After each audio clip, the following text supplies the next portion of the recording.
tema de la socialización de la investigación. De lo que se trata es de plantear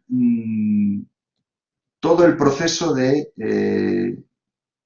presentar sus investigaciones y sus trabajos o asistir, porque también otra de las partes de lo que vamos a ver es el asunto de los congresos y las reuniones y los simposios y las reuniones científicas donde ustedes puedan ir tanto a exponer como a ver cómo otros exponen temas que a ustedes les interesen.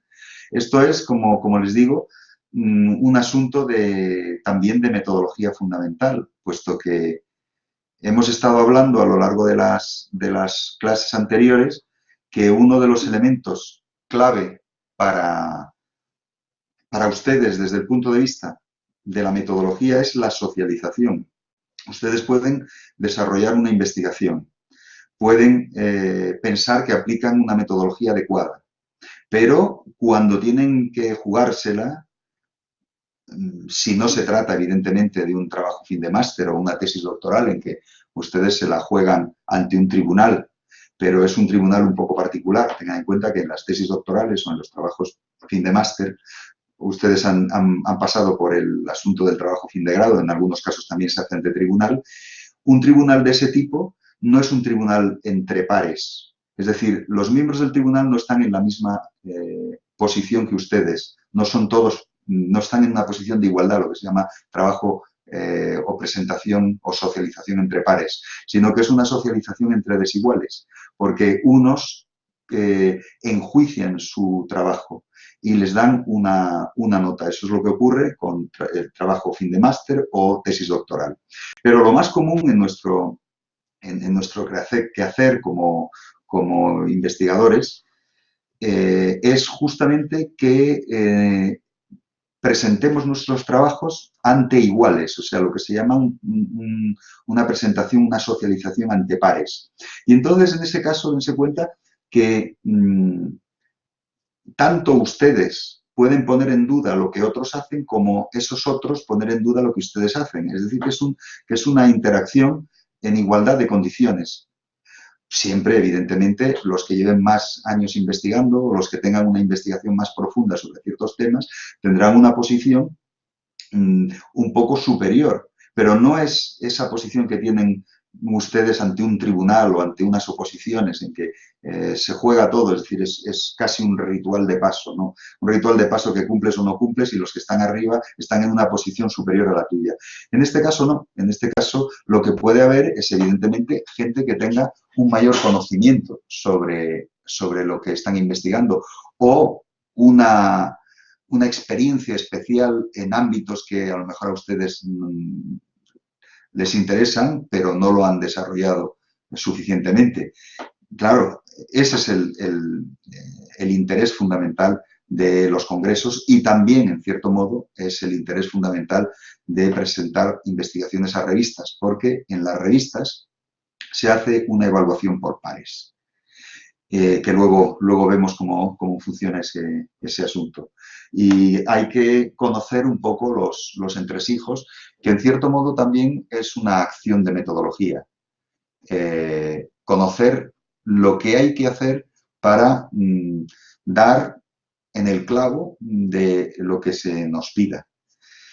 Recuerden, socializar es fundamental porque es uno de nuestros modos de conseguir ver si lo que estamos haciendo está correctamente planteado.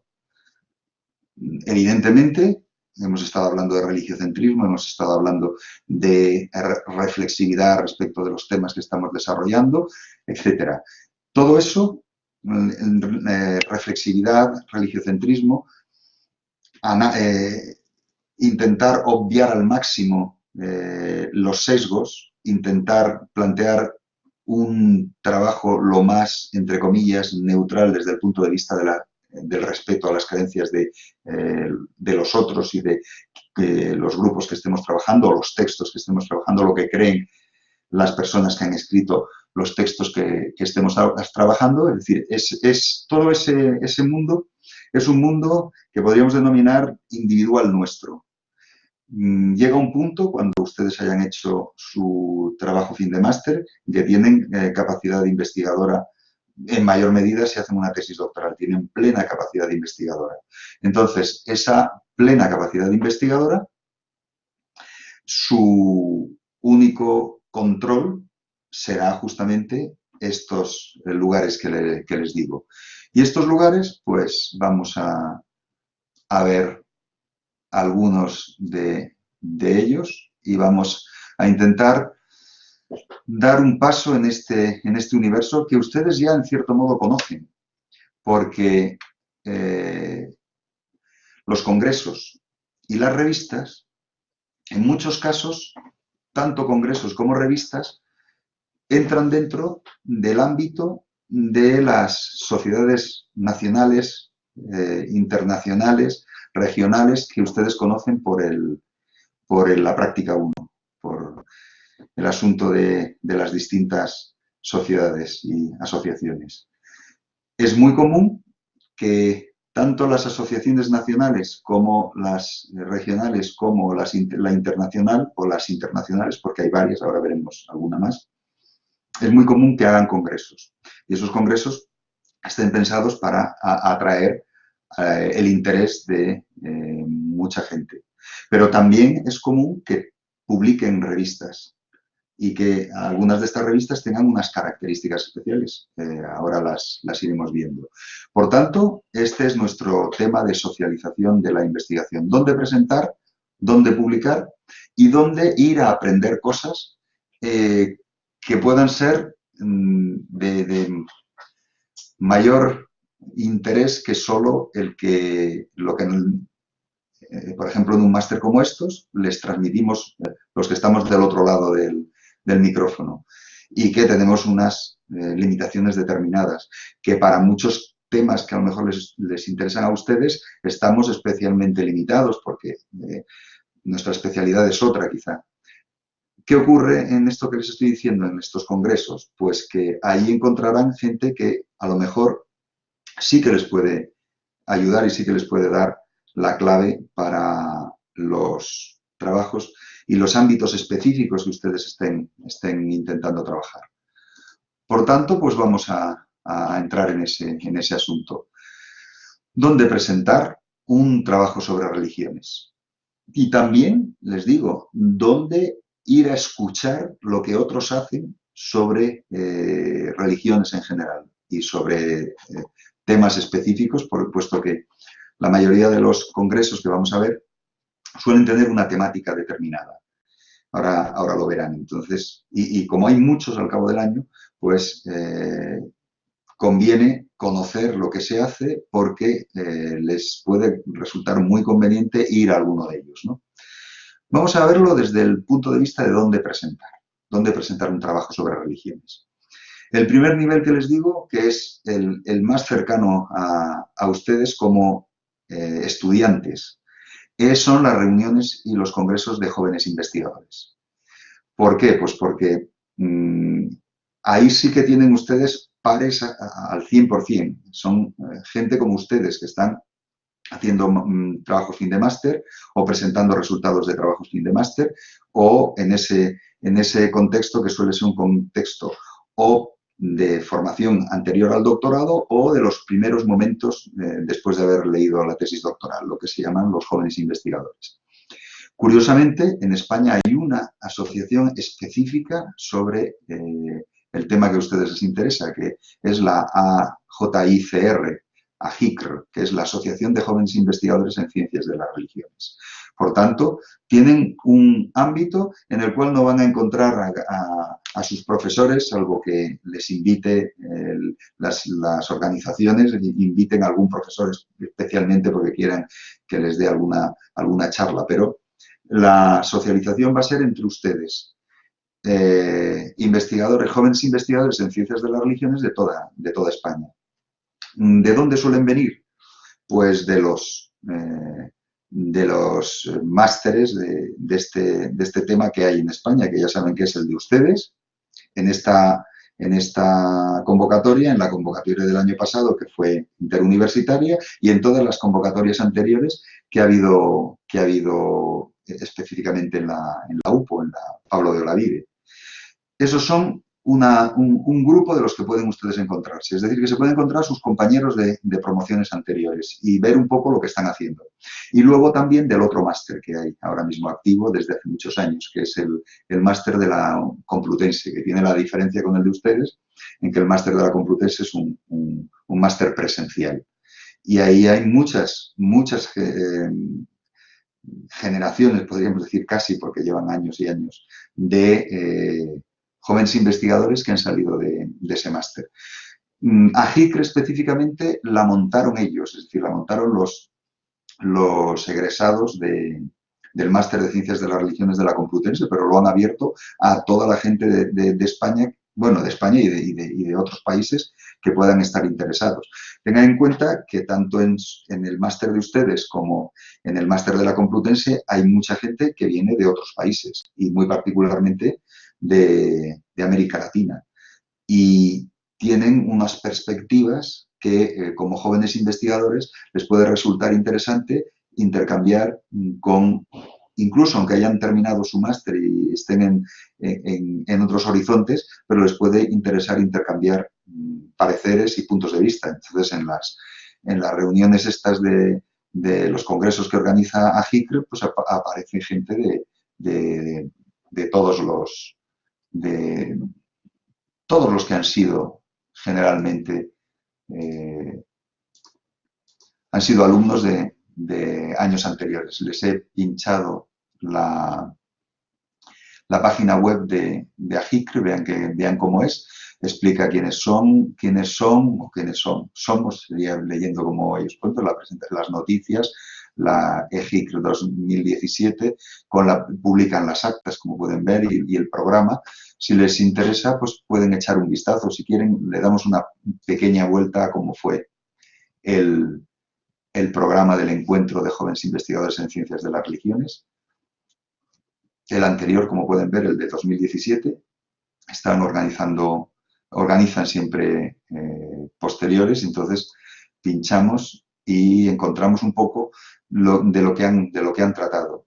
Una sesión 1 sobre religiones de la antigüedad 1, una sesión 2 de religiones de la antigüedad 2, como pueden ver, sigue otra vez de religiones de la antigüedad, sesión 3, religiosidad desde la Edad Media a la modernidad, una segunda sesión en esa línea, sesión 4, el hecho religioso en el presente, con dos sesiones, y sesión 5, el estudio religioso en el mundo árabe, que por la razón que fuera les interesó particularmente en ese encuentro, específicamente porque había todo un grupo importante de gente que estaba en esa línea. Dense cuenta, entonces, el primer paso que ya han visto, les aconsejo que estén un poco pendientes a ver qué es lo que van a hacer y dónde van a hacer el siguiente congreso, la HICR, la Asociación de Jóvenes Investigadores en Ciencias de las Religiones. Segundo nivel, los congresos de la SECR, los congresos de la Sociedad Española de Ciencias de las Religiones. Es el nicho, podríamos decir, entre comillas, ecológico principal de quienes han cursado másteres en Ciencias de las Religiones, porque hay muchos otros congresos y hay muchas otras asociaciones. Congresos, por ejemplo, de la Sociedad Española de Iranología, estoy pensando ahora, que se centra específicamente en el tema de la historia, la cultura, también la religión de Irán. Hay la Asociación de Estudios Árabes, asociaciones de ese tipo, de estudios clásicos, por ejemplo. La de estudios clásicos es una de las, entre comillas, clásica en España, porque tiene una larguísima historia, con muchísimos congresos, y siempre hay una parte de religión en esos grandes congresos. Pero ya se dan cuenta, para la de estudios clásicos está pensado para la gente que tenga más bien una formación en el mundo grecorromano, más bien, o la tardoantigüedad también, o el mundo bizantino. Esos son los mundos en que más o menos está pensado. Por ejemplo, hay otros congresos de lenguas paleohispánicas. y está pensado para, también tiene una parte de religión y está pensado principalmente para los trabajos sobre pues, epigrafía religiosa de la península ibérica y de los ámbitos célticos, etcétera. Entonces, pero claro, ¿qué ocurre con la SECR? Que la SECR es específicamente ciencias de las religiones.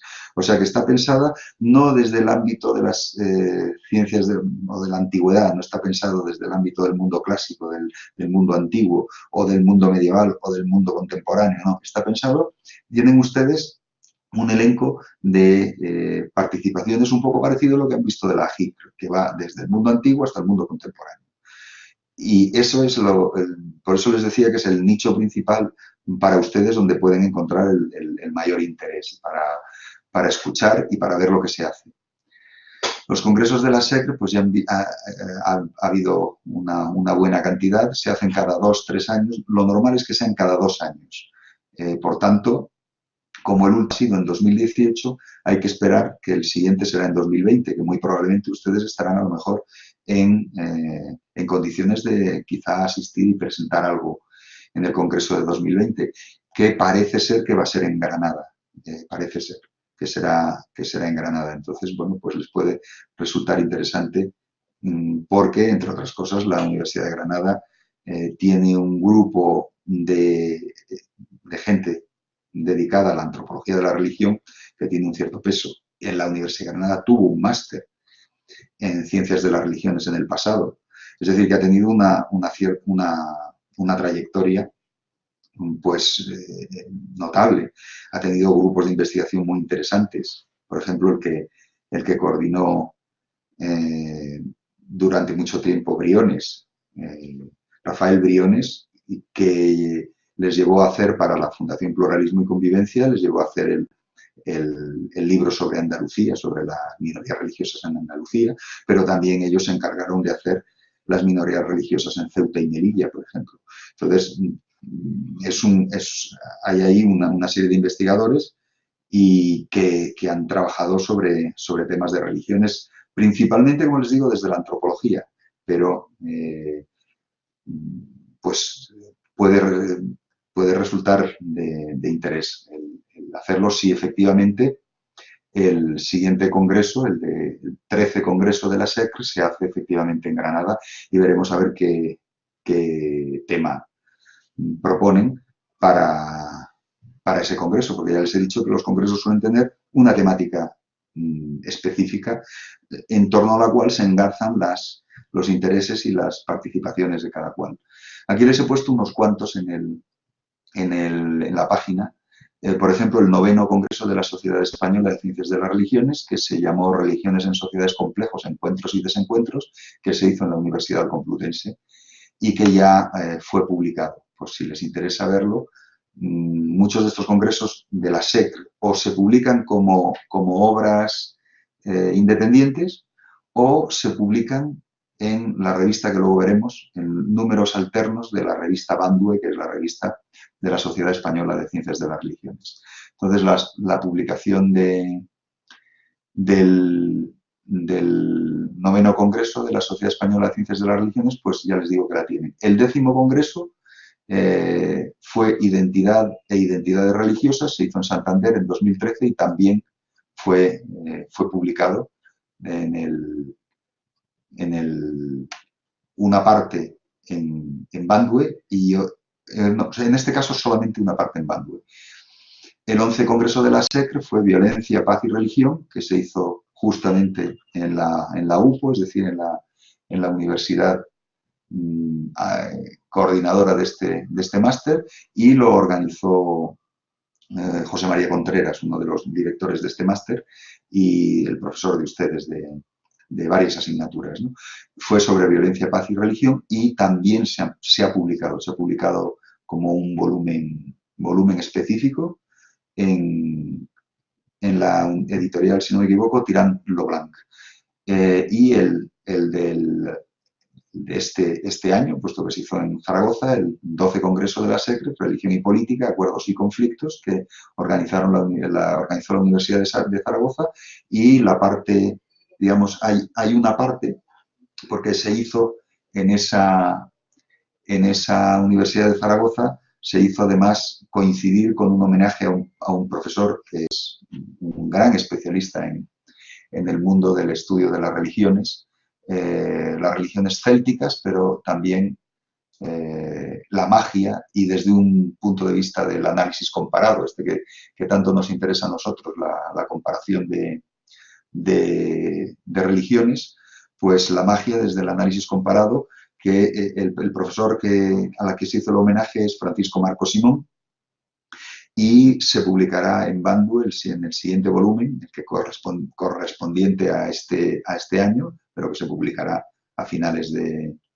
a mediados del año que viene o primer trimestre del año que viene, justamente su homenaje con temas que él ha trabajado. Bien, pues las publicaciones de la SEC, dense cuenta, algunas pueden acceder a ellas desde la propia página de la SEC, que es justamente lo que yo he hecho, y las tienen aquí. Religio in Laberinto, esta es la de Madrid que vimos antes, Religiones en sociedades complejas, Lex Sacra, Religión y Derecho.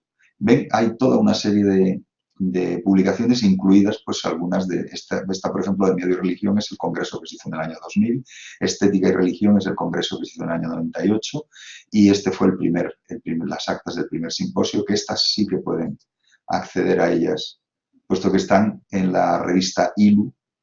Como vamos a hablar luego de la revista ILU, pues de todas formas yo se lo adelanto. Este fue el congreso de 1994, si no me equivoco, o 1995, y lo tienen ustedes aquí. Lo organizaron en Montserrat Abumalham, Julio Tregoya y Santiago Montero, y fue el primer simposio nacional de la Sociedad Española de Ciencias de las Religiones. Pues todo esto lo que nos permite, como pueden ustedes ver, es avanzar en este contexto, que son los congresos de la SEC, que yo les aconsejo que estén siempre pendientes, porque alguno puede desarrollarse cerca de donde están ustedes y les puede resultar interesante ir a ver lo que se dice. Siguiente nivel. Congresos de la SEC. La lengua vehicular de estos congresos es el español. Por lo tanto, es más cómodo para presentar un primer trabajo, es más cómodo presentarlo en español, aunque si ustedes tienen un buen nivel de inglés, pues no se corten en absoluto en presentarlo en los congresos de la EASR, que es el siguiente paso que les cito. Los congresos de la Europea del Estudio de las Religiones.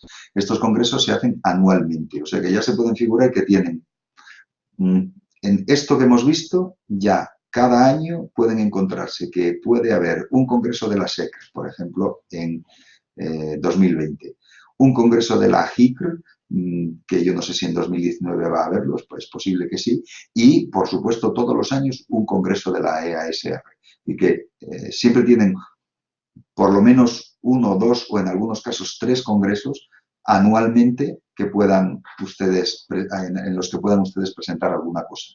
Aquí les he puesto algunos de los últimos. No me he resistido en poner el del 2004. ¿Por qué? Pues el del 2004 fue el cuarto congreso de la Europea del Estudio de las Religiones, pero que se hizo en Santander.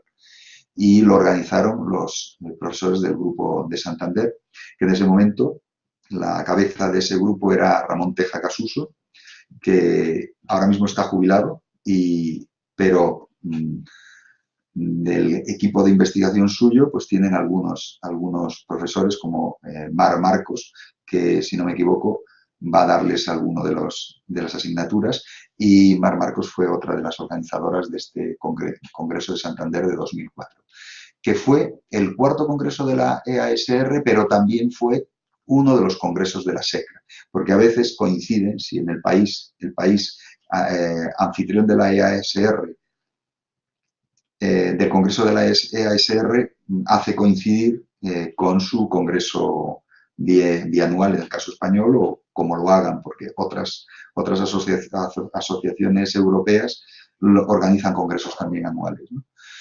Este fue sobre tolerancia religiosa e intolerancia. Doy un salto al noveno. El noveno, ¿por qué me interesa el noveno? Pues porque la Europea para el Estudio de las Religiones suele hacer los congresos que en el año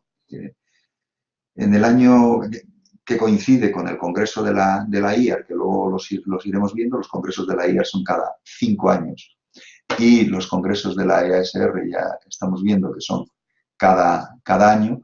Pues en el caso de que coincidan, lo hacen, a pesar de que no sea un lugar de Europa, lo hacen, convierten también en europea. Y entonces el noveno congreso de la europea, como pueden ver, fue en Toronto y coincidió con el de la IAR, el 20 congreso de la IAR. El siguiente, el 10º, fue en Budapest, de que trató de nuevos movimientos religiosos, teorías y perspectivas. El 11 fue en Estocolmo y se centró en los comienzos y los fines, es decir, milenarismo y teorías sobre los orígenes. El de Liverpool, el 12 de 2013, fue religión, migración y mutación. El de Groningen, de 2014, religión y pluralidades de conocimiento. El de 2015, es decir, el número 14 de la EASR, coincidió con el de la IAR 21 de 2015. Y han visto que cada 5 años se dan esas coincidencias. Este lo vamos a ver luego porque fue en Erfurt.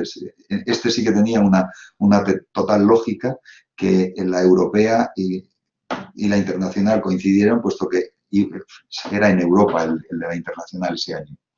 El de 2016 fue en Helsinki, recolocando la religión, que fue sobre Helsinki. Los finlandeses han tenido desde siempre un interés muy particular en la metodología del estudio de las religiones. Entonces, su congreso ha sido probablemente el más metodológico de todos, en el que la reflexión metodológica ha tenido mayor peso. Pero es que en los años 70 hicieron uno de los congresos más clásicos que se hizo, que fue la transformación, el Congreso de la Transformación de los puntos de vista en el estudio de las religiones, desde la fenomenología a otras formas de realizar el estudio de las religiones. Fue justamente el congreso, si no me equivoco, el de Turku, del año 75. Y fue cuando la reflexión metodológica en el entorno este de la IAR y en el entorno del estudio de las religiones en Europa y en el mundo, Europa y Estados Unidos, planteó que frente al gran paradigma que había sido hasta ese momento fenomenología de la religión desde los años 50, incluso antes. Recuerden que en el año 33 es cuando van der Leeuw hace su publicación sobre su libro de Fenomenología de la religión en alemán, y van der Leeuw fue el primer presidente de la IAR y era el gran especialista en la fenomenología de la religión, que en ese momento se planteaba como la gran metodología de estudio de las religiones. Pues justamente en Turku fue cuando de la reflexión metodológica desarrollada en Turku salió que la fenomenología de la religión no era el planteamiento más adecuado por una serie de razones, entre otras muy probablemente porque tenía unos sesgos de carácter religiocéntrico o teológico que podían desvirtuarlo, y se planteó que el camino era los estudios sobre documentos, y a la hora de hacer la comparación tener mucho más presente los puntos de vista de la antropología de la religión, la sociología de la religión, etc. Y no centrarse, como se había centrado hasta ese momento, en la fenomenología. Pues bueno, pues para que vean que los de Finlandia, Helsinki, Turku, etcétera, tienen unas universidades muy potentes en lo que tiene que ver con el estudio de las religiones y también con el estudio práctico de las religiones, puesto que ellos han trabajado muy bien el chamanismo Yo creo que de esto hemos hablado en algún otro momento, entonces, pues ténganlo en cuenta. Luego, el Congreso de 2017 fue en Lovaina, basado, se llamaba, pues eso, Comunicando la religión. El de este año ha sido en Berna, múltiples identidades religiosas, individualidades, comunidades, tradiciones.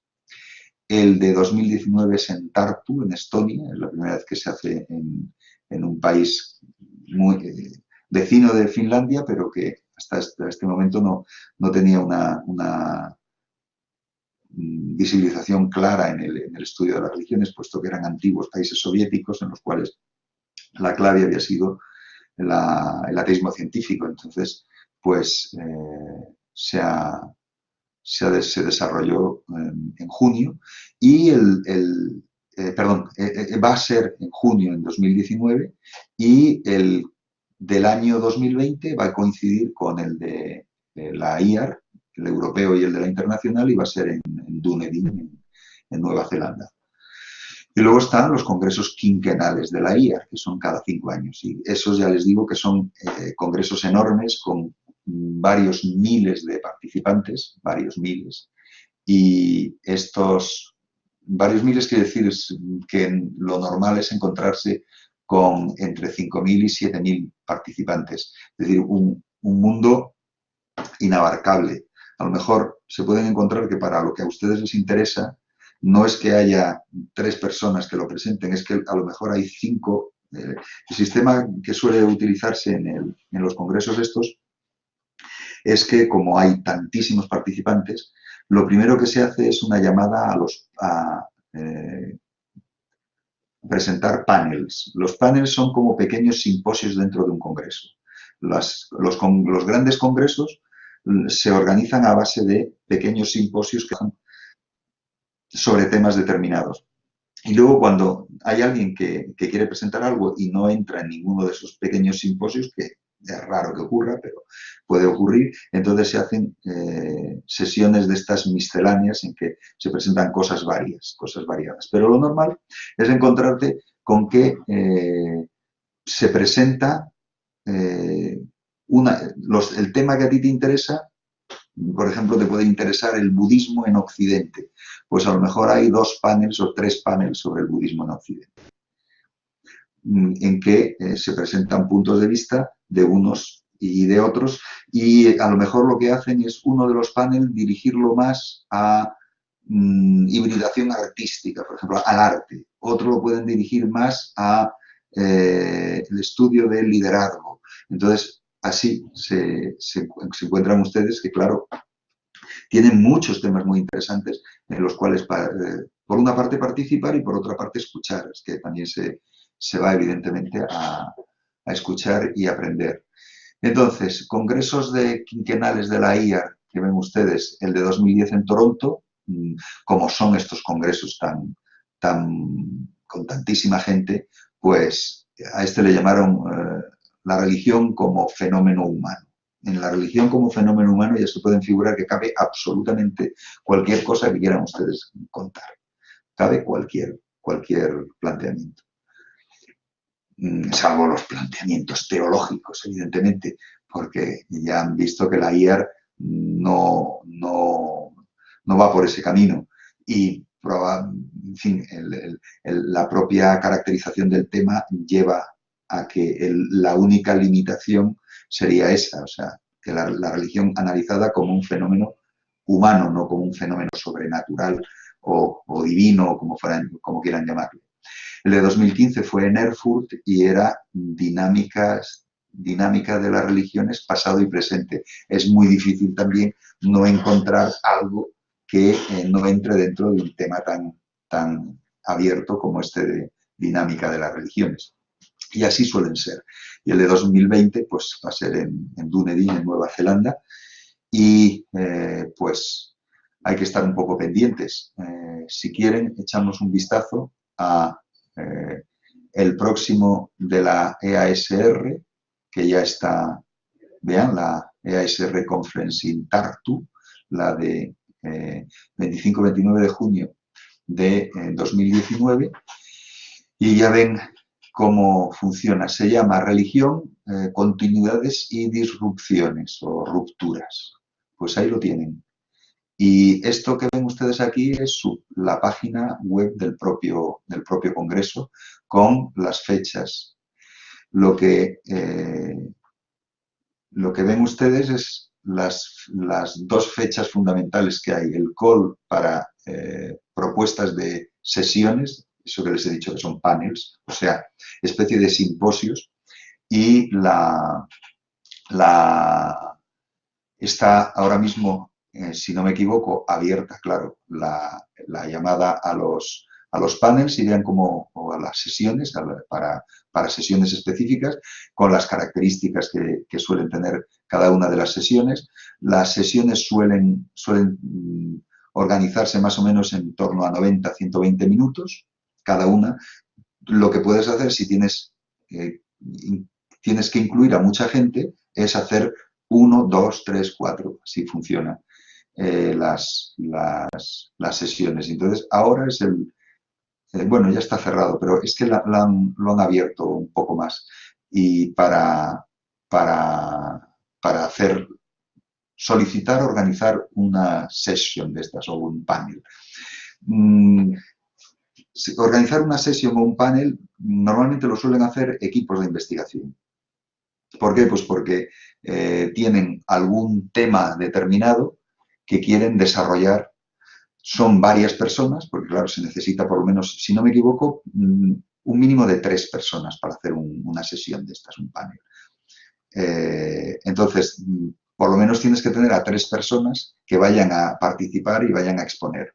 Y lo dejas abierto para cualquiera que le pueda interesar. Entonces, hay una persona que dirige todo este procedimiento, que es decir, que presenta el panel, llama a otros a que formen parte de ese panel, así es como suele funcionar, y presentan una propuesta.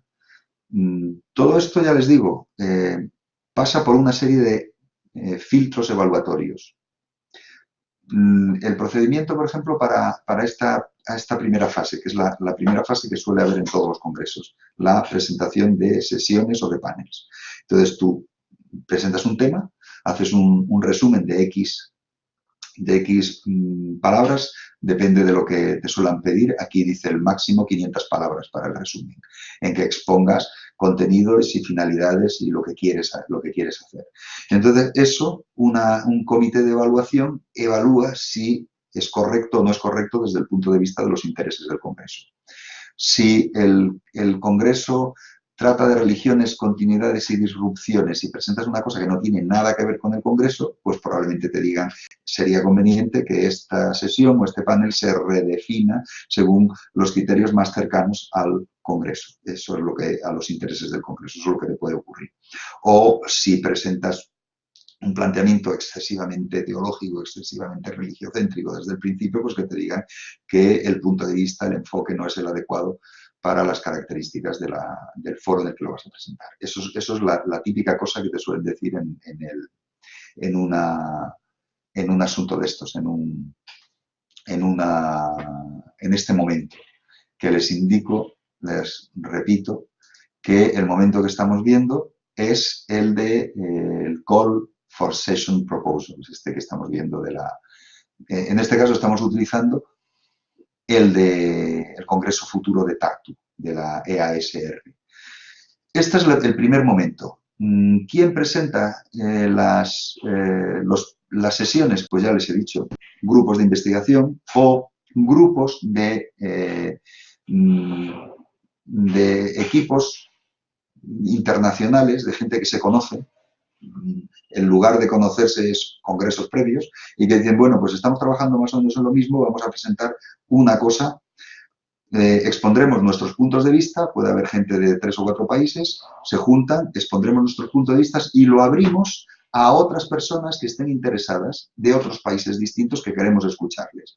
No sé si se dan cuenta del interés que puede tener eso para ustedes, porque lo que hacen es conectarse con un colectivo de gente que están planteando una temática que les puede resultar de interés.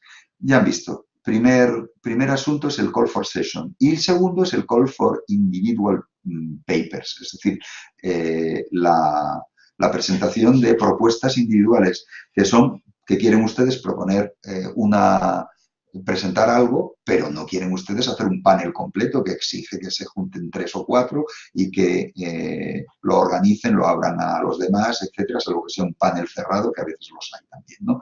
Entonces, así funciona. Lo mismo, ustedes presentan, tienen que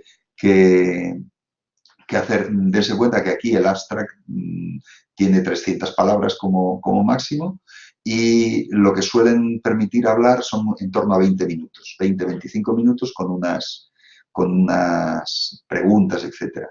Y eso es lo que hace que si tiene uno más o menos 20 minutos más unas cuantas preguntas, pues se hagan sesiones de 4 o 5 presentaciones.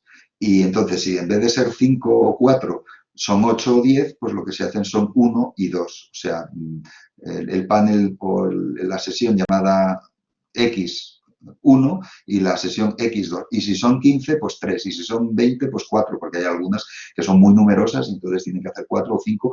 O a veces está todo el congreso, hay una sesión que empieza el primer día y termina el último día del congreso. Los congresos estos suelen durar pues 3, 4 o 5 días, ¿no?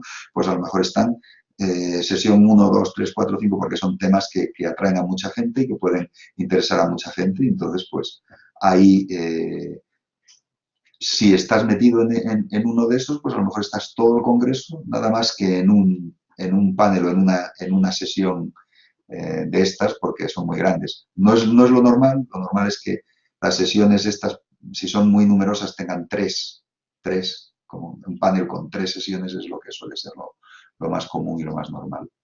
Bien, hemos estado viendo la EASR, la de Tartu. Asunto importante en el caso de la EASR. Siempre hacen esto de los bursaries. Dan becas para los alumnos para ir a asistir a los congresos.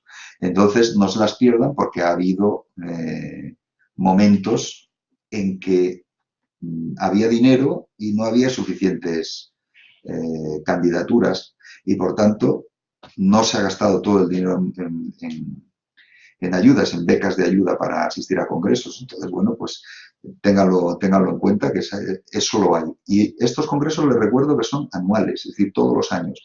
Si no están a tiempo para el de 2019, pues, bueno, el de 2020, como es en Nueva Zelanda, es más complicado, pero estén pendientes para el del 2021, que todavía no se sabe dónde va a ser, pero estén pendientes porque hay ayudas. Y a veces, ya les digo, a veces las ayudas de la EASR no se cubren. Y no se cubren porque no hay bastante gente para pedirlas. Bien, hemos visto entonces la EASR, un ejemplo de el EASR, que es el de Tartu, y vamos a ver cómo está el de la IAR. Y ya se dan cuenta que en las páginas de las asociaciones, que ustedes las han estado revisando y las han estado visitando para el asunto de ver los nombres, pero claro, hay mucha información y mucha información que en este caso les puede resultar interesante sobre los congresos que están organizando. Ven, ha pasado un banner justamente sobre el congreso. El Erfurt 2015 ya se han publicado y esto, bueno, esta es otra, la del sudeste asiático, otra asociación.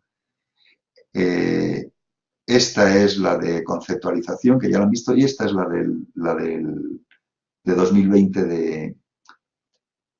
de Nueva Zelanda. Entonces pasamos a ver la página web de este 22 Congreso Quinquenal de la IAR, que organiza, como les digo, este ¿Quiénes lo organizan? La Asociación Neozelandesa para el Estudio de las Religiones. Entonces, bueno, muchas veces lo que hacen es poner estos asuntos atractivos, pues porque a la gente le gusta, en los congresos le gusta también ver otras ciudades y otros contextos académicos, además de no solo presentar los papers. Vean que está ya el Call for Papers, entonces lo pinchan y les cuenta lo mismo que en la otra, les cuenta cómo presentar, cómo presentar, un paper al Congreso. Entonces aquí lo tienen, las características y los planteamientos del futuro Congreso de la IA de 2020, que como ven está menos desarrollado que el de 2019, evidentemente, pues porque está más alejado en el tiempo, que ya lo han visto. Bien, pues, ¿para qué es interesante los congresos?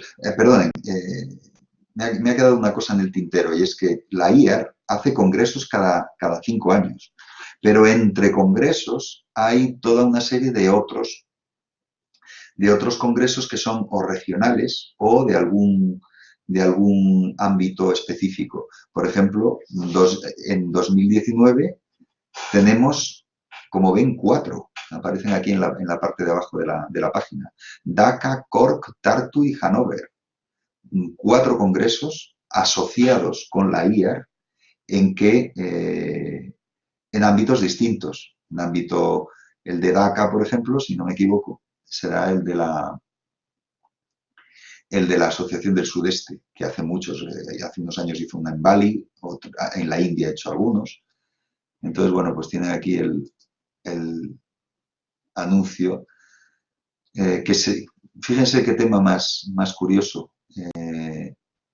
Ríos y religión. Es un congreso dedicado a los ríos. Hicieron uno, por ejemplo, estos también en la South and Southeast Asian Association for the Study of Culture and Religion, o sea, la del sur y del sudeste asiático para el estudio de la cultura y la religión. Estos hicieron uno en Bután, sobre las montañas y la religión. Y fue era un lugar interesantísimo porque era un gran lugar justamente de montañas. Entonces, bueno, pues vean que en la IAR, el patrocinio es de la IAR, pero ven que hay toda una serie de otros patrocinios, incluido UNESCO, etcétera. Pues esto que nos indica, pues nos indica que hay muchísimos congresos y algunos que pueden ser específicos, como este de los ríos. Si trabajan ustedes sobre río y religión, pues la verdad es que es difícil que no les resulte interesante un congreso de estos. Otra cosa es conseguir la financiación para ir, ese es otro asunto, pero que el tema puede ser clave, es decir, que hagan un congreso sobre tu tema. Estas cosas pasan. ¿Y para qué sirven los congresos? Pues para configurar redes de investigación, se lo he dicho antes. En un congreso tú vas a exponer lo que estás haciendo, pero también vas a hablar con otros que hacen cosas parecidas a las tuyas y que tienen intereses parecidos a los tuyos. Y entonces, ¿qué es lo que ocurre? Que se construyen redes de investigación. Conoces a la gente que está haciendo lo mismo que tú en Asia, que está haciendo lo mismo que tú. Lo normal es que contactes mucho más con la gente en Europa, con los investigadores en Europa o en Europa y Estados Unidos, etcétera. Pero también puedes encontrar de muchos otros lugares. Se hacen redes de investigación y por medio de esas redes de investigación lo que se consigue es ahondar en temas. De ahí pueden salir publicaciones conjuntas, pueden salir planteamientos, proyectos de investigación conjuntos, ese tipo de asuntos. Y más cosas salen. Voy a ahondar en un tema determinado que quizá, no sé si lo han estado ustedes, se han fijado ustedes, seguramente si han mirado la EASR con un cierto detalle, se habrán dado cuenta de algo. Y es, la EASR tiene toda una serie de, bueno, vean que cómo funciona. Y una de las cosas que tiene son esto que aparece arriba de la página. Estoy volviendo a la página de la European Association for the Study of Religions. Y entonces, arriba del todo, tienen toda una serie de cosas, bueno, los grupos de trabajo, que hay grupos de trabajo sobre educación, por ejemplo, hay grupos de trabajo, el de Religion in Public Education está desde el 2007, a los temas de educación, religión y educación es muy interesante. Pero a mí lo que me parece, querría resaltarles ahora, es justamente lo que son las e-networks, las redes que facilita la EASR. Son redes de interacción entre investigadores. Y vean que hay unas cuantas. La que se llama Candide, que es en francés, es una de las que menos actividad tiene. Luego está Dolmen, que es la lengua principal, es el inglés. Dolmen es la que les aconsejo que se apunten a Dolmen. Es muy fácil, pinchan, mandan un mensaje, es una lista de correo y les envían correos. Tienen ustedes que estar muy interesados en el mundo de la Europa del Este, porque está pensado principalmente para investigadores de la Europa del Este. Pero claro, si un tema de investigación de ustedes atañe a la Europa del Este, pues le puede resultar muy interesante entrar en esta red, en esta lista de correo. ¿Por qué? Pues porque en estas listas de correo lo que se suele enviar es cuando se hacen congresos, cuando se hacen reuniones, cuando se publican obras especialmente interesantes y notables, en que aparece una reseña. Cuando también, muy interesante, cuando hay puestos de trabajo, también, o un interés por, ahora lo vamos a ver con más detalle. Luego, Synchron es el norte de Europa, países nórdicos. Tonantzin es España, Portugal e Italia, y aquí es donde suele haber mucha gente de Latinoamérica, en Tonantzin, que además el nombre se lo puso Michael Pai, y pensando en la Tonantzin, es decir, en la diosa mexicana, ¿no? Y Yggdrasil es la red para los alemanes, para que ya les digo que es muy, muy potente la investigación alemana. Es muy potente tanto que tienen una red propia.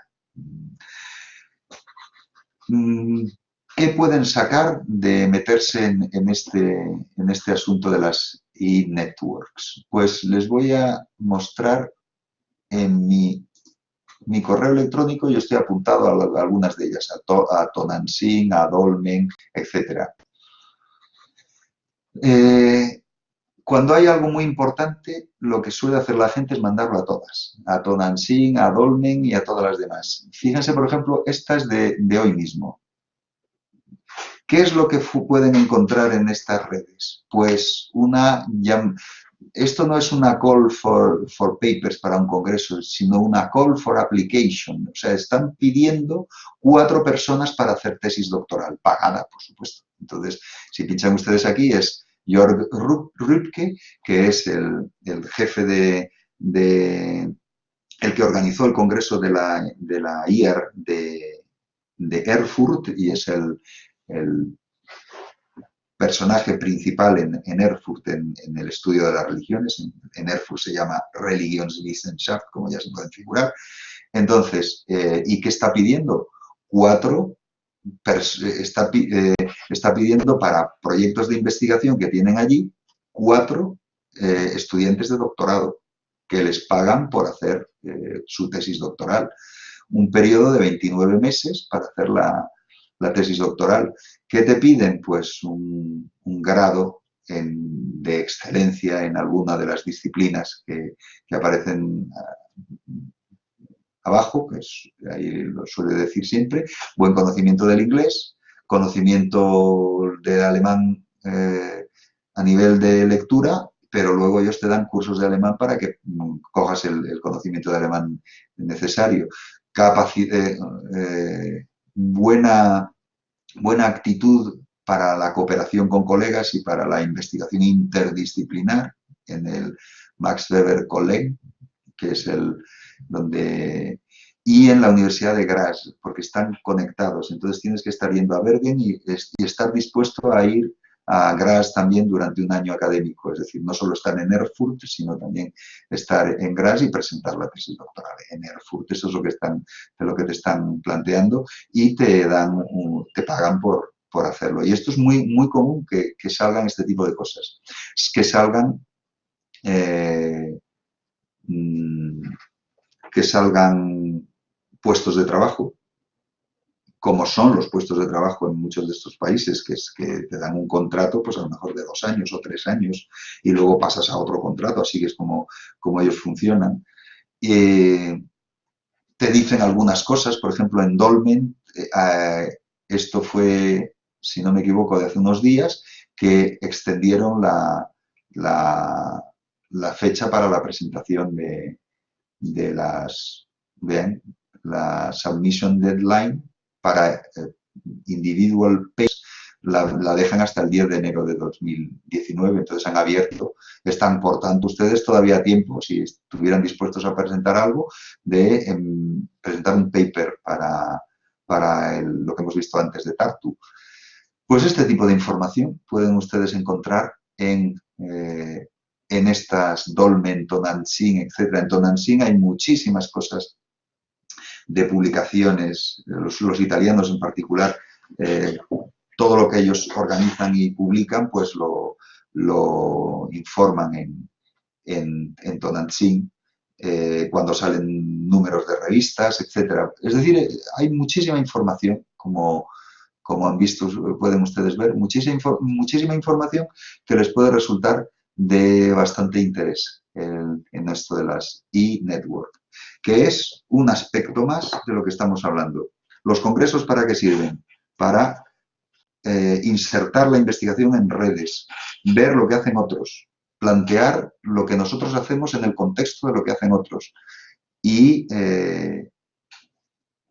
crear sinergias con otros grupos de investigación o insertarse en otros grupos de investigación. Hayan visto que les están pidiendo a esos 4 que van a hacer la tesis doctoral en Erfurt, están directamente pidiéndole que se inserten en los grupos de investigación que ellos tienen. Muchas veces te piden cosas determinadas, es decir, que es un proyecto de investigación que quiere un becario, quiere 2 becarios para hacer tesis, pero claro, tienes que hacer la tesis en el contexto del tema, de la temática del proyecto, que pueden ser minorías religiosas o pueden ser problemas de Islam y violencia, que hay muchas cosas de este tipo, o inmigración y religión. Hay muchos proyectos que están en esa línea y lo único que tiene uno que tener es la cabeza abierta, por eso esto es metodología en acción, la cabeza abierta para pensar que nuestros límites personales pueden ser, a lo mejor, estar unos años en Erfurt o estar unos años en Bergen, en Noruega, o estar unos años en Helsinki o en algún lugar de estos formándonos. Lo mismo que ellos se forman. Hay mucha gente, por ejemplo, algunos de los de Helsinki han pasado por Barcelona a formarse, o algunos de los que están interesados especialmente en temas de religión e inmigración han pasado por universidades andaluzas, por grupos de investigación de universidades andaluzas, etcétera, porque ahí es donde, siendo de Finlandia o siendo de Noruega o siendo de lo que fuera, pueden encontrar temas de investigación de interés para lo que están haciendo. Entonces, dense cuenta, estamos con nuestro asunto de los congresos quinquenales de la IAR. ¿Cuáles son las lenguas de la EASR y de la IAR? Pues principalmente el inglés. Ya les aviso que si quieren... ¿Y cuál es la lengua franca en el estudio de las religiones ahora mismo? Por desgracia, porque hace unos años el francés tenía un cierto peso, pero ahora ya no, realmente, salvo casos excepcionales, que uno lo vamos a ver, porque Justamente en España va a haber un congreso este mismo año, bueno, 2019, va a haber un congreso, entonces luego se lo expongo, pero es una asociación específica que no es ninguna de las que estamos nosotros viendo y que no es de ciencias de las religiones, sino que es de sociología de las religiones, pero ahora de sociología de la religión, que luego lo veremos. Pero en esa sí que se acepta francés e inglés, en esa que luego lo veremos. Pero lo normal en todas estas es que la lengua vehicular sea el inglés. Y ya les digo, inviertan en habilidades de expresión en inglés porque es la única manera de poder hablar fíjense, en el ámbito de la IA, en qué lengua vas a hablar con un japonés o en qué lengua vas a hablar con alguien de Indonesia o con alguien de África, pues el inglés es la lengua vehicular. Y el francés, en el caso africano, todavía tiene un cierto peso, pero es mucho menor. Y muchos de países francófonos, cuando presentan cosas en la IAR, lo hacen en inglés, porque es la manera de que lo que presentes tenga mucha mayor relevancia, mucho mayor impacto. Y ya les digo, la finalidad de hacer grupos de investigación en muchos casos es buscar proyectos europeos, que son proyectos que están muy bien financiados. Los proyectos europeos exigen equipos en varios países, 3 países, 4 países, 5 países. Entonces, ¿qué es lo que ocurre? Que para organizarse, el inglés es lo que les decía, la lengua franca, a pesar de todos los problemas que pueda tener, pero funciona de esa manera.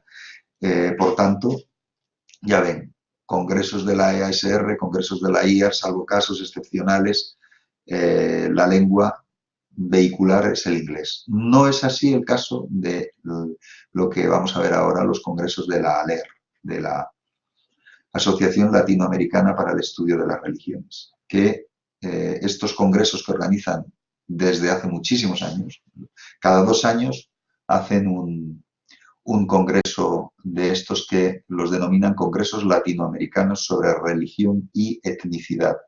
Y han organizado unos cuantos quiere decir muchos. Por ejemplo, el 17, que fue este mismo año, en 2018, del 9 al 13 de julio, lo hicieron en la provincia de Zamora. Pues, el tema fue movilidad religiosa y conflicto, patrimonio cultural y turismo. Y lo hicieron en Toro, Zamora. ¿Cuántos han hecho? Pues unos cuantos en España. En España han hecho uno en Granada, que recuerde, yo me parece que, no sé si uno en Granada, el del 2010 se hizo en Granada. Por ejemplo, el de Buenos Aires de 1928, el de Padua, en Italia, el del 2000, en Lima, el de 2002, en Chiapas, en San Cristóbal de las Casas, el de 2004, en Sao Paulo, el de 2006, en Brasil, en Bogotá, el de 2008, en El Salvador, el de 2012, en San Juan de Puerto Rico, el de 2014, en Costa Rica, el de 2016.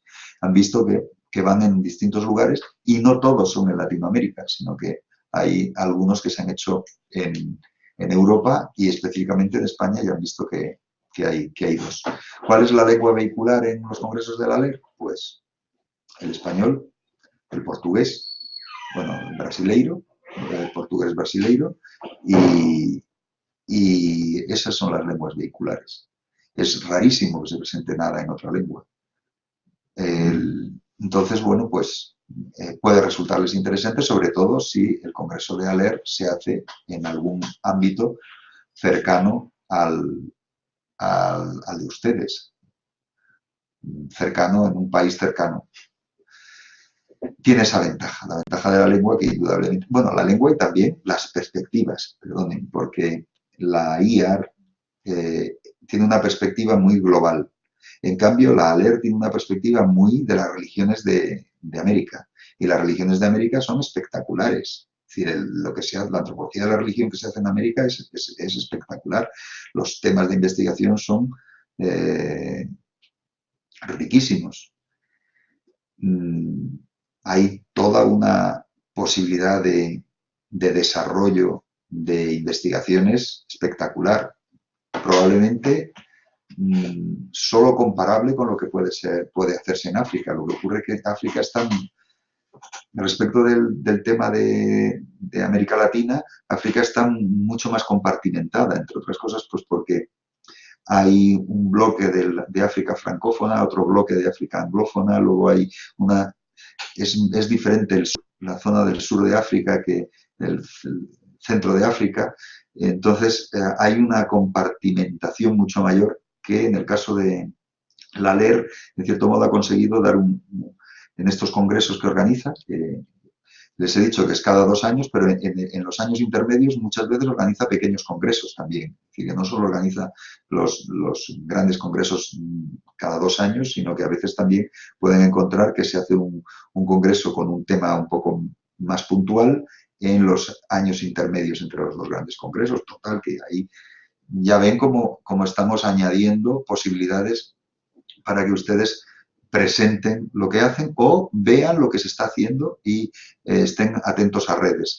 Para nosotros, desde la investigación en nuestro país, las redes americanas son muy interesantes y en América es muy interesante también la relación con las redes españolas, porque no solo es un asunto de carácter lingüístico, es decir, que tenemos la capacidad de entendernos bien con la misma lengua, sino que también culturalmente tenemos unas ciertas semejanzas. Culturalmente quiere decir que si estamos trabajando con temas de arqueología religiosa, pues a veces tenemos unas cercanías grandes. O, por ejemplo, si trabajamos sobre temas de época colonial, hay una cercanía grande. En mayor medida, y les hablo desde mi universidad, la Universidad de La Laguna, porque mucha gente que formamos nosotros tiene una salida en América porque, por las razones específicas, Canarias se parece muchísimo más a América en todo, en la cultura material, incluso la cultura material que aparece de la época de la colonia en Canarias es mucho más semejante a la que aparece, por ejemplo, en Argentina o que aparece, por ejemplo, en otros lugares de América que lo que aparece en la península. Entonces, todo eso hace que la formación de especialistas de ambos lugares pues resulte muy útil para ambos socios, ¿no? Y resulte las investigaciones funcionen mucho mejor gracias a esas sinergias que les digo, gracias a esas redes, ¿no? Bueno, congresos de la ELER y luego hay muchísimos otros foros. Se pueden presentar comunicaciones en español en sociedades más especializadas que la SEC y hay unas cuantas. Les aconsejo, porque además tiene mucha relación con 2 de las universidades que organizan este máster, como son la Pablo de la Vida y la Carlos III, la Asociación ARIS, Antigüedad, Religiones y Sociedades, que tienen una revista propia, además, la revista ARIS, y que tiene también un premio, que a ustedes a lo mejor les puede interesar esa faceta, premio de investigación también.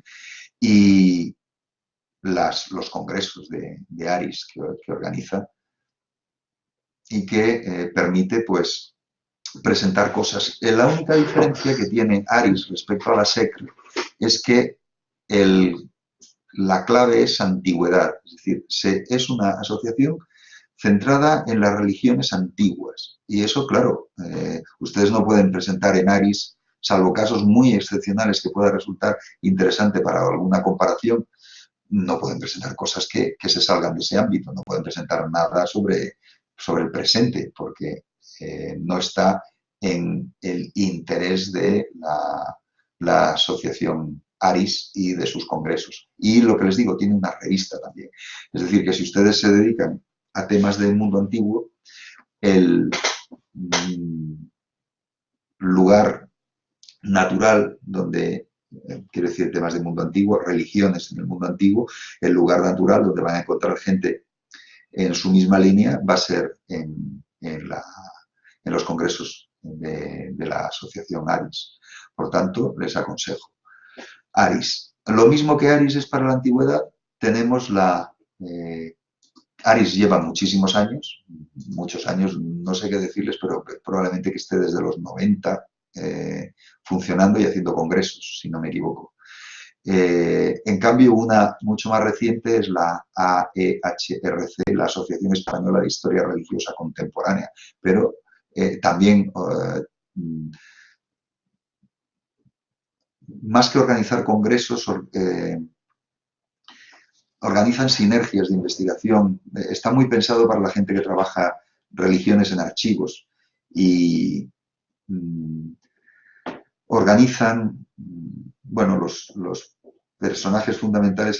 Feliciano Montero ha sido el alma mater de este proyecto, y hay toda una serie, Julio de la Cueva y algunos otros investigadores que de vez en cuando organizan también simposios y publicaciones. Entonces, pues téngalo en cuenta, esta Asociación Española de Historia Religiosa Contemporánea, muy pensada para el mundo contemporáneo y muy pensada para el concepto muy francés de histoire religieuse, de historia religiosa, pero que está muy cerca de las cosas que estamos viendo aquí. Bueno, foros que ustedes ya conocen: la American Academy of Religion, con las peculiaridades que tiene; la European Academy of Religion, con las peculiaridades que tienen, que no voy a incidir en ello, pero la European Academy of Religion organiza congresos, si no me equivoco, cada 2 años o incluso cada año, y con múltiples paneles y múltiples temas. Lo único que ya saben, que ahí se pueden encontrar que en el congreso uno de los ponentes principales sea un líder hindú que les haga una soflama a favor del Sanatana Dharma y del hinduismo, y se pueden encontrar con alguien un arzobispo que les hable de tal cosa, o un arzobispo, por ejemplo, ortodoxo, que les hable de las ventajas infinitas de sus planteamientos. Es decir, que cabe la posibilidad de los puntos de vista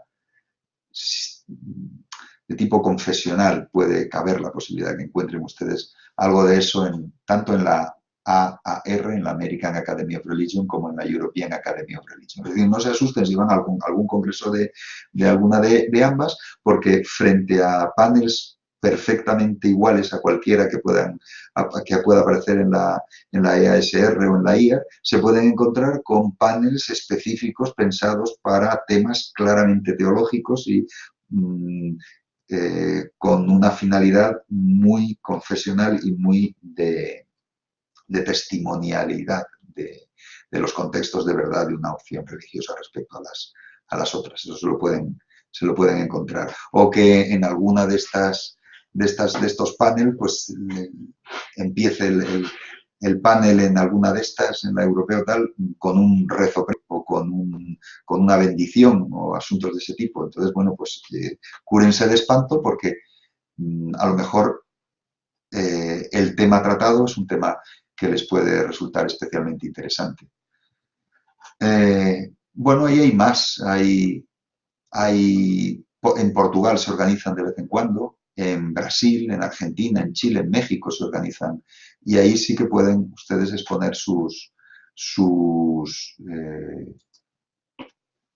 presentaciones también en español. En muchos de estos países te permiten presentar en español, o la lengua vehicular es el español, tenganlo en cuenta, y los temas, si están trabajando en ese tipo de temas, pues los temas pueden resultarles especialmente interesantes. Bien, pasamos al otro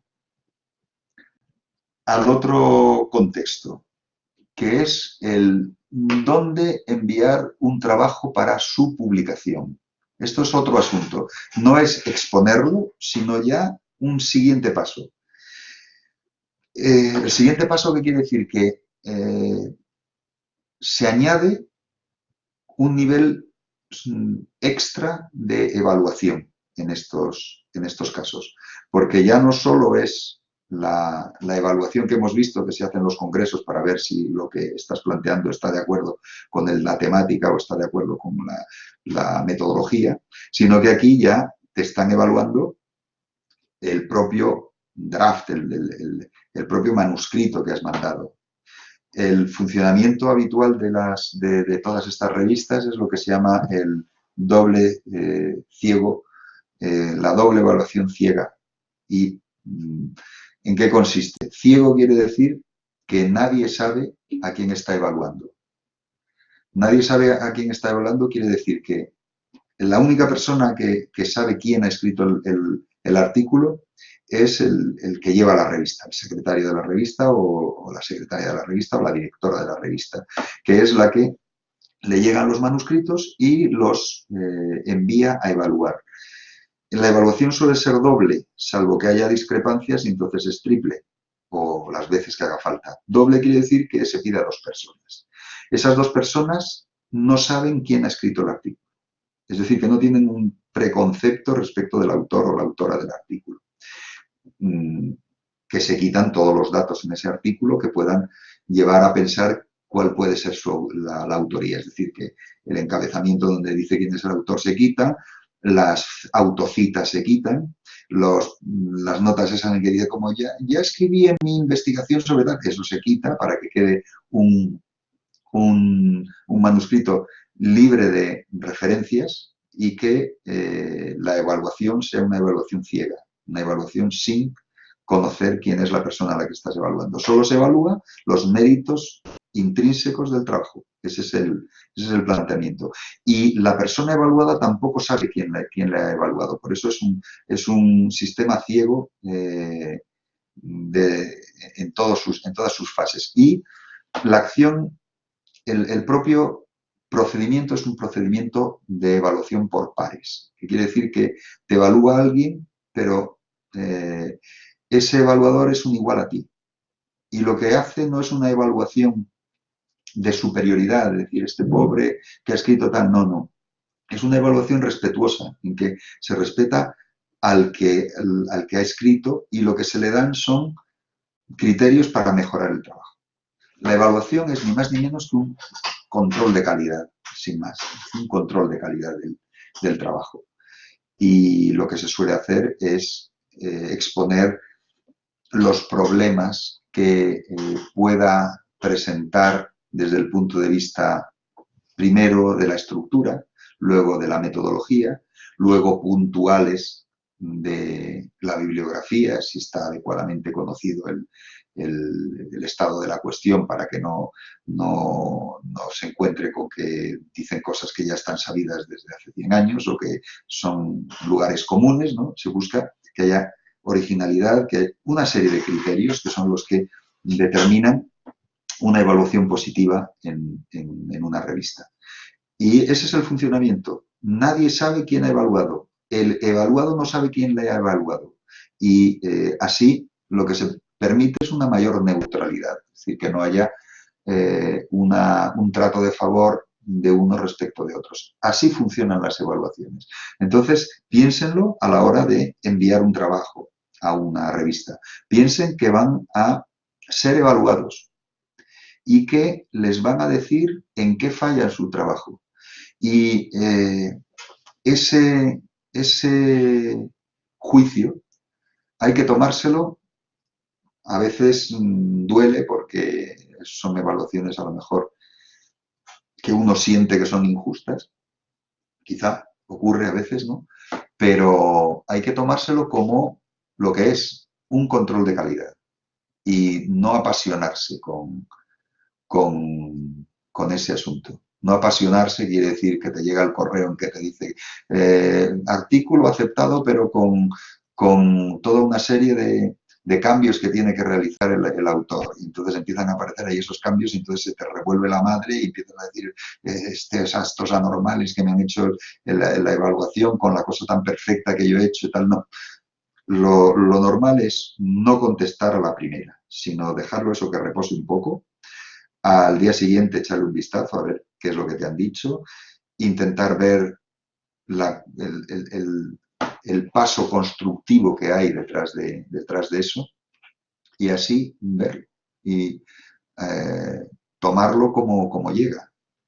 Porque muchas veces, salvo que sean críticas destructivas, y eso los propios, los que llevan la revista, la secretaría de la revista o la secretaría de redacción de la revista o lo que fuera, pues normalmente si es una crítica destructiva, pues pide otra, porque ve que no está en línea. Pero lo normal es que te digan cosas que pueden ser coherentes. Sobre todo si es una revista en que tú has presentado algo y hay gente especializada en ese tema y un número suficiente de gente especializada y entonces, bueno, pues te echan una mano y te mejoran. Y habrán visto muchos artículos, es muy común en las revistas anglosajonas en que agradecen la nota 1 agradezco a los evaluadores anónimos las puntualizaciones que han hecho que el artículo mejore mucho en tal. ¿Por qué? Pues porque a veces te dicen, oye, te has olvidado de una obra fundamental o te has olvidado de una perspectiva que es muy sugerente y muy significativa para lo que tú haces, ¿no? ¿Qué suelen hacer? Esto en el mundo anglosajón se hace con todos los trabajos, ¿no? Entonces, ¿qué suelen hacer? Pues enviárselo a alguien que sabe del tema o incluso que le hubiera gustado hacer el mismo tema que tú has hecho o plantear algo parecido a lo que tú has hecho. Entonces, bueno, pues tiene un conocimiento de causa importante que a veces pueden basarse en las evaluaciones. Eso es cierto, pero hay que tomárselo como les digo, con una cierta deportividad porque es la mejor manera de que sirva la evaluación para algo, que sea un paso en el aprendizaje, la evaluación sea un paso en el proceso de aprendizaje. Y ¿qué les decía en relación con este asunto? Un elemento fundamental que a veces no se incide lo suficiente. Presenten las cosas siguiendo esto que se llama el ars citandi, o sea, el método de cita que le digan que tienen ustedes, que tienen que seguir en la revista a la que envían. O si es un congreso, los congresos, cuando tú presentas algo al congreso, te dicen, va a hacerse la publicación, envíen sus contribuciones para las actas de un congreso, por ejemplo. Te mandan normalmente una serie de normas para la publicación. Síganlas, porque es que es muy fácil que, como muchas veces se quieren quitar manuscritos de delante, lo más fácil para quitarse un manuscrito es decir que no porque no ha cumplido las normas. Pues no les permitan que ocurra eso. Defiendan su producción, porque su producción puede tener que la forma no les ahogue el contenido y el interés del contenido, que por la forma no les expulsen de esa posibilidad de publicación. Entonces, pues ténganlo muy en cuenta, que muchas veces la gente no lo hace. No, le dan una forma de citar y utilizan otra. Dicen, no, hay que seguir las normas de la revista y todas las revistas tienen un apartado lo llaman ars citandi, bueno, son muy así, muy finas, pero si no, pues las citas o lo llaman de modo, cada una a su modo y manera, ¿no? Entonces, seguir lo que les digo, ¿dónde enviar un trabajo sobre religiones para su publicación? Asunto clave, seguir escrupulosamente lo que cada revista exige en sus normas. La extensión también. O sea, si les dicen que tienen que escribir 10 páginas, no manden 63 páginas, ni manden 15. Manden lo que les dicen. Si tienen que resumir o condensar, pues resuman y condensen. Es decir, sigan las normas. Acepten el modelo de evaluación y sus exigencias.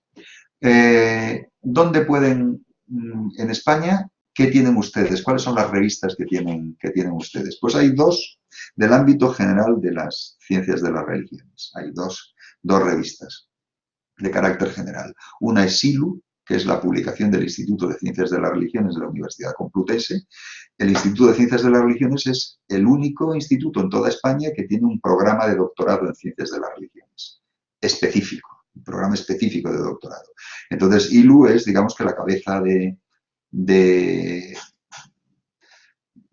la que se mira, en la que se muestra ese Instituto de Ciencias de las Religiones de la Complutense, que tiene un máster, que es el máster en Ciencias de las Religiones, y un doctorado en Ciencias de las Religiones. Entonces, bueno, pues tiene un número suficiente de investigadores y ha formado a un número suficiente de gente como para que puedan mantener una revista con las características que tiene ILU, que tiene una ventaja, y es que es libre acceso. ILU es una revista muy interesante, lleva muchísimos años.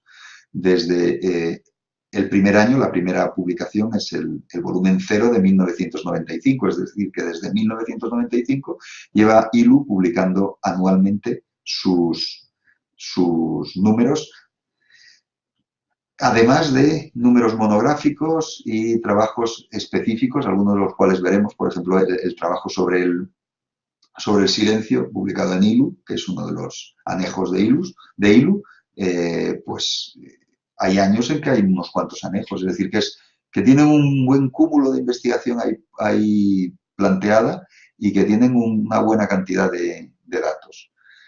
Otra es Bandue.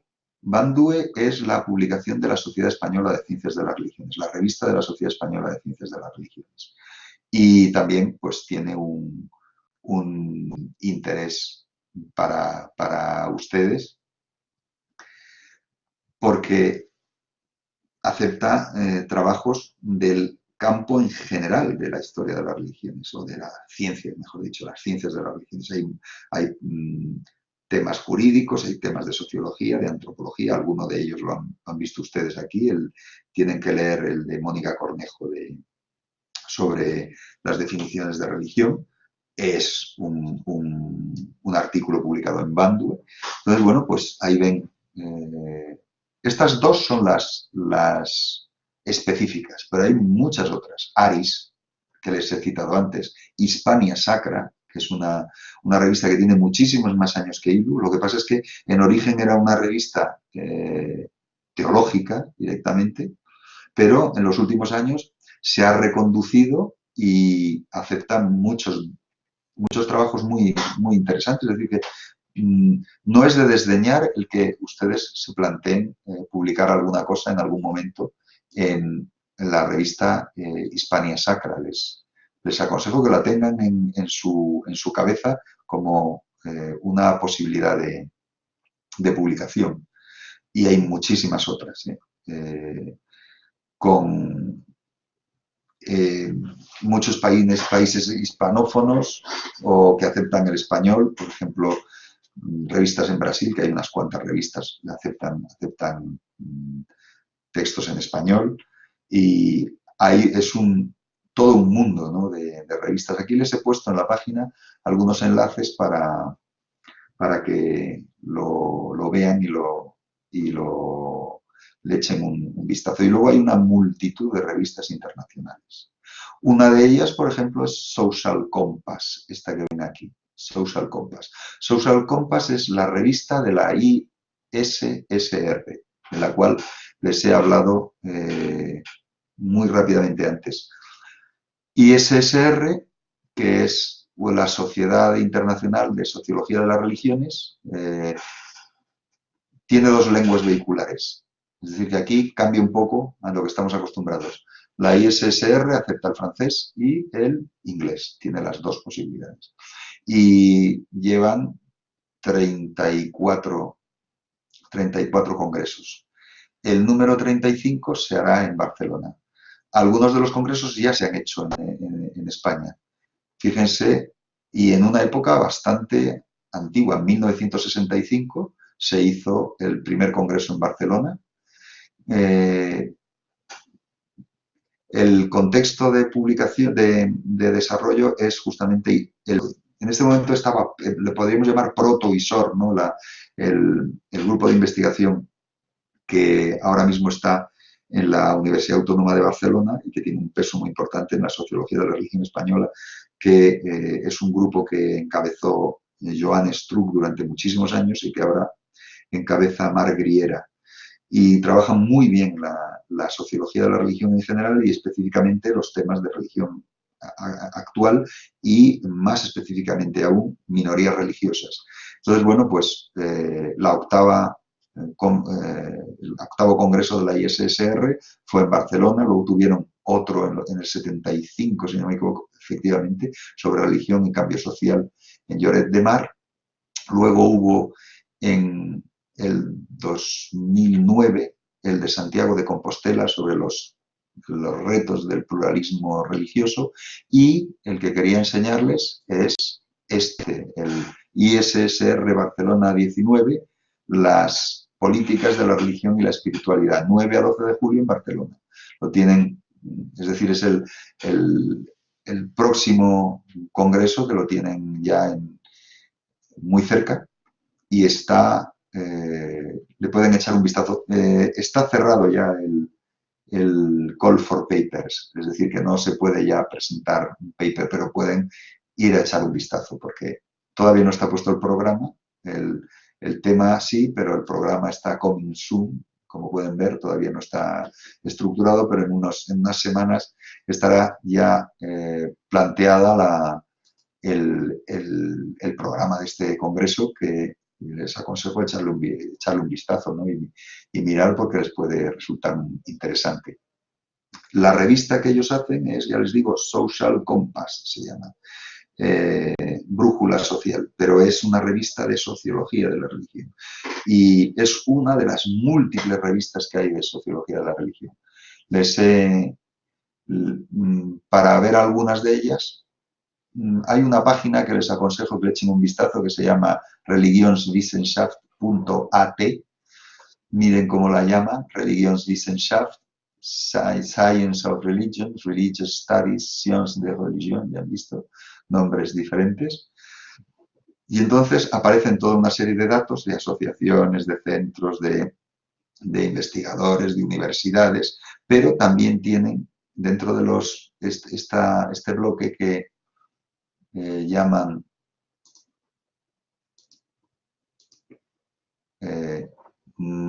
materials. Vean, esta es la página, religionswissenschaft.at, en lo que llaman materials, tienen bibliografía, enciclopedias, bases de datos, journals, es lo que estábamos ahora viendo, que son revistas, las revistas principales de asuntos de este tipo, y ven que hay unas cuantas para que pueden echarle un vistazo. Anthropos, que es la de siempre, la austríaca, la australiana, Ginebra, Bandu está aquí incluida también, la de la Sociedad Española de Ciencias de las Religiones, Discus, que es la de los británicos, History of Religion, que es la que fundó Mircea Eliade en Chicago. Todos estos son unos cuantos de sociología, de investigación. El Interdisciplinary Journal of Research on Religion también lo tiene, les puede resultar interesantes. El International Journal for the Study of New Religions, sobre las nuevas religiones. Como ven, hay multiplicidad de temas y algunos muy específicos, como pueden ver, ¿no? Implicit Religion, que es luego el Journal of American Academy of Religion. Aquí dentro de estos hay uno especialmente, que claro, en lo nuestro nos interesa muy, muy especialmente, que es la revista de la North American Association for the Study of Religion, o sea, la de la Asociación Norteamericana para el Estudio de las Religiones, que recuerden que es México, Canadá y Estados Unidos, pero que se llama Methods and Theory in the Study of Religion, o sea, más centrado en lo que a nosotros nos interesa particularmente, pues no puede haberlo, ¿no? Este métodos. Pero bueno, hay muchos más. Numen, por ejemplo, Numen es la revista de la IAR, de la Internacional de Historia de las Religiones, y se lleva publicando muchísimo tiempo. Religion es otra de las muy buenas revistas algunas como ven, algunos de los enlaces no funcionan, pero pueden buscar. Religion está muy bien, la dirige Stausberg, que es uno de los grandes de la metodología, que ya lo hemos citado en algún momento. Bueno, y una serie de... Si les interesa particularmente religión y ciencia, esta es la gran revista, la Zhigong, esta que tienen, Journal of Religion and Science, es uno de los clásicos. Aquí hay trabajos de todo tipo sobre religión y ciencia. Es el lugar donde pueden encontrar los datos que les pueda interesar en este contexto. Entonces, bueno, pues darse cuenta que hay muchísimas revistas. Saltar fuera del ámbito de la lengua española es encontrar revistas que se publican en inglés, que quieren los artículos en inglés, pero ya se dan cuenta que es entrar en un mundo más especializado. No son revistas generales como Bandue, como ILU, que publican cualquier cosa de ciencias de las religiones, ya puede ser jurídico, ya puede ser histórico, centrado en documentos, filológicos, etcétera, sino que entramos ya en específicos, asuntos específicos, puntos pues más específicos de revistas de temas de religión en el mundo contemporáneo, en Europa, etcétera. Una buena cantidad de ellos. Y no les he hablado, claro, de las revistas de antropología que aceptan artículos sobre religión, de sociología, bueno, sí, el Social Compass, pero hay unas cuantas más de sociología de la religión, etcétera, que pueden incluir temas que a ustedes les interesen. Y ya si tratan sobre el mundo islámico o tal, pues, o el mundo judío o lo que fuera, pues de eso hay una enorme cantidad de otras publicaciones, múltiples publicaciones. ¿Y dónde presentar un trabajo sobre religiones para su publicación? Pues no se quejarán porque cantidades de lugares los hay y posibilidad de presentar, pues ya han visto que lo que hay es de más. Siempre tengan en cuenta presentar el manuscrito de un modo adecuado para que se encuentre a gusto, quien tiene que publicarlo, se encuentre a gusto con que han seguido sus normas y hacer caso a lo que le digan los evaluadores, salvo que les parezca que es una cosa que les va enormemente, pues hacerles caso, porque normalmente han buscado gente que tiene una gran capacidad para evaluar lo que ustedes han enviado y lo que puede es ofrecerles asuntos de interés, ¿no?